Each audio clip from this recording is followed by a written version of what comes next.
Welcome to Kenton Teaches. Enjoy the video. You start by confirming prerequisites and immediately launching the app. You have the app installed and signed into your Google account. Now open Jimmy and accept the permission prompts so features work. Once done, choose your default language and let the app index your contacts and files. This speeds up responses. Make sure to enable sync and backup so settings persist. If you use multiple devices, toggle cross-device sync now to keep history and preferences consistent.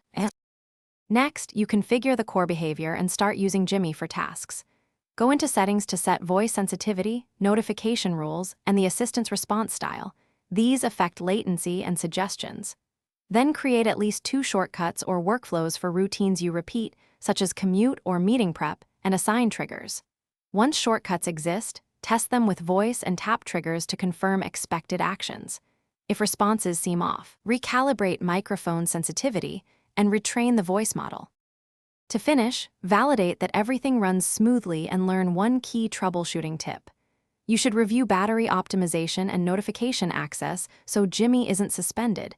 Disable aggressive battery limits for reliable background operation. If a feature breaks, update the app, clear cache, and restart the device. These steps often fix sync and voice issues. If problems persist, run the built-in diagnostics and export logs to share with support. This single step speeds resolution and avoids repeated back and forth.